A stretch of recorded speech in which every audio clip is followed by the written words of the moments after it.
Now, from a coaching standpoint, you may play for coaches that may see this different. Okay? And your job as a player is, when in Rome, do as the Romans. I'm going to say it again. When in Rome, do as the Romans. I would never tell a player not to listen to a coach. Okay? But I'm going to tell you this.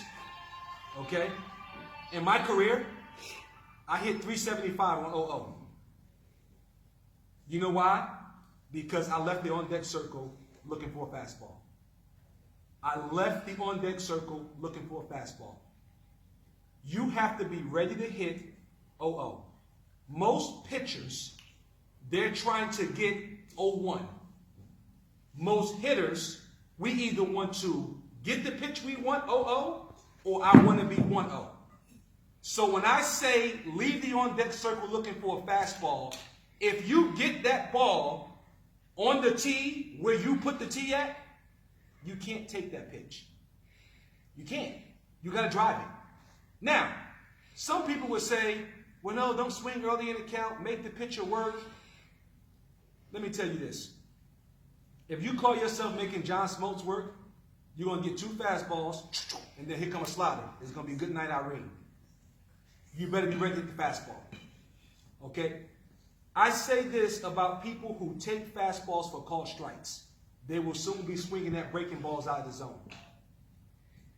So, again, I'm going to go back to my initial conversation when we started all of this. Be ready to hit the fastball when you step in the batter's box. I don't care if it's 0-0. I don't care if it's 1-0. I don't care if it's 0-1. It really doesn't matter. Because at the end of the day, all of the drill work that you do, okay, it's off the tee, it's in the strike zone. It's soft toss, it's in the strike zone. It's arm BP, the batting coach, the coach is throwing the ball in the strike zone. Off the machine, it's in the strike zone. Everything that you're doing is preparing you to attack the ball where? In the strike zone. So why would I get into the batter's box and not be ready to hit what? A ball in the strike zone. So when I say simplify it to the point where, I said this the first day, people get so caught up in when the game starts, okay?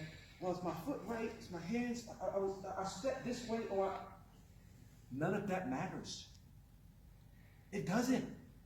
At the end of it, how many of you guys watch George Springer? He steps like this, sometimes like this. You know where the ball goes? 450 feet, straightaway center field. You know why? Because he got one objective. I'm going to attack the baseball. I don't care. I had a conversation with Dan Ugler. This is a beautiful story. Dan Ugler hit 33 home runs the year before. Okay? And it is probably May 1st. And he's hitting about 160. And I'm coaching third base. And he is punching out at an alarming rate. I mean, he's swinging so hard, he's like this.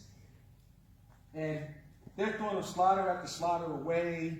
He's missing pitches. So I go to him, I said, Ugh. I said, we're going to have to make an adjustment.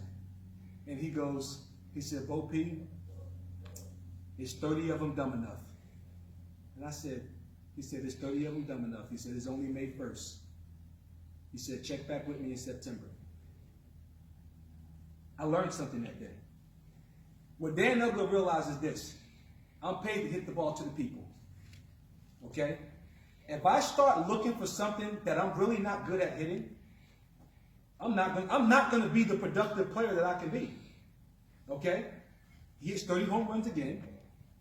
And over the course of the next 6 years, he hit more home runs than any second baseman in the history of baseball. You know what that story told me? When you know who you are, is when you have the best chance to be your best self. It's when you're trying to be somebody that you're not, when you don't reach your potential. And I said this the first day. We're not going to cookie cut anybody here. Because your swing may be different than his swing, your swing may be different than his swing, vice versa. We all have different strengths. Now, I've had a chance to kind of look at your swings, so I have an idea of what your swing can possibly do. But you have to leave here confident in your ability of what you can do and stick to that. It's better to understand your strengths and minimize your weaknesses, because it's in your strengths that you're going to really find your production. No one is going to find their true production in their weakness. And really, a weakness is more undeveloped strength. So focus on, okay, what do I do well? Do I drive the ball to the pull field? Do I drive the ball to the opposite field? What pitches do I handle well? Do I handle the fastball well? Do I handle soft stuff well? You have to figure those things out. But inadvertently, everything that we talk about in this batter's box, it comes back to one thing and one thing early. One thing only. There's never been a player to play Major League Baseball that couldn't hit a fastball. It's not going to happen. It's not going to happen. So I say this to you earnestly as you get ready to start your seasons. You have to dominate on fastballs in the strike zone. Make that your living. That when I get in this batter's box, you come across here with a fastball, you're going to pay. And that should be every time you get in the box. And what ends up happening is this. Even when pitchers know that you're going to be aggressive, you know what they're going to start to do? They're going to start to leave the zone. So you're going to find yourself in more plus counts. Because you know what they're going to say? Man, he hammers the fastball. He hammers the fastball. So as we go into this next stage of machine, soft toss, and arm, I don't want you swinging at balls out of the strike zone. I want you attacking balls in the strike zone. Okay? Anything else, JC? No, it's like Bo was saying.